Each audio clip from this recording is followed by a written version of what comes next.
হরে কৃষ্ণ।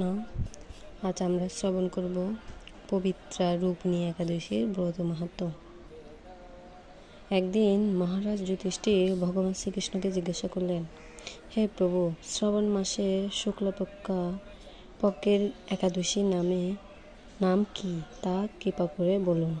শ্রীকৃষ্ণ বললেন, হে মহারাজ, এখন আমি সে পবিত্র ব্রতর কথা মাহাত্ম্য বর্ণনা করছি। মনোযোগ দিয়ে তা শ্রবণ করুন, যা শোনা মাত্রই ব্রাজপ্রিয় যজ্ঞের ফল লাভ হয়। প্রাচীনকালে দাপর যুগের শুরুতে মহিজিৎ নামে এক বিখ্যাত রাজা ছিলেন। তিনি মহিষ্মতি নগরে রাজত্ব করতেন, কিন্তু দুঃখের বিষয় এই যে তার মনে বিন্দুমাত্র সুখ শান্তি ছিল না। কেননা তিনি ছিলেন অপুত্রক। পুত্রহীনের ইহলোক পরলোক কোথাও সুখ হয় না। এই রূপ চিন্তা করতে করতে বহুদিন কেটে গেল, কিন্তু তবুও পুত্রমুখ দর্শনের রাজা বঞ্চিত রইলেন। নিজেকে অত্যন্ত দুর্ভাগা মনে করে রাজা চিন্তাগ্রস্ত হলেন।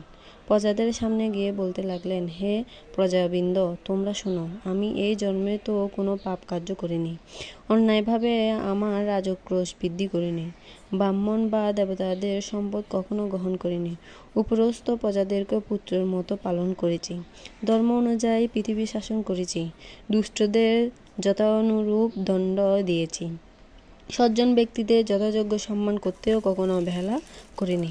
তাই হে ব্রাহ্মণগণ, এ প্রকার ধর্মপথ অবলম্বন করা সত্ত্বেও কেন আমার পুত্র লাভ হয় না, তা আপনারা কৃপা করে অনুসন্ধান করুন। রাজার এই প্রকার কাতর উক্তি শ্রবণ ব্যতীত রাজভক্ত পুরোহিত ব্রাহ্মণগণ রাজার মঙ্গলের জন্য গভীর মনে ত্রিকালযোগ্য মনি ঋষির কাছে যেতে মনস্থ করলেন। বনের মধ্যে ঋষিদের আশ্রম সকল দেখতে দেখতে তারা এক মনির সন্ধান পেলেন। তিনি দীর্ঘায়ু, নিরোগ,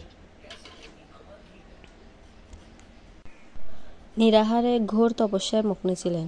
সর্বশাস্ত্র বিশারদ, ধর্ম তত্ত্বজ্ঞ ও ত্রিকালজ্ঞ সে মহামুনির লোমশ নামে পরিচিত।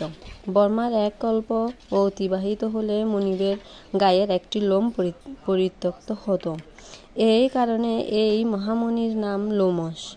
তাকে দেখে সকলে ধন্য হলেন। তারা পরস্পরের বলতে লাগলেন যে, আমাদের বহু জন্মের সৌভাগ্যের ফলে আজ আমরা এই মুনিবের সাক্ষাৎ লাভ করলাম।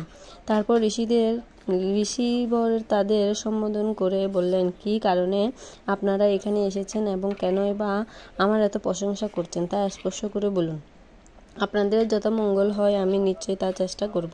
ব্রাহ্মণেরা বললেন, হে ঋষিবর,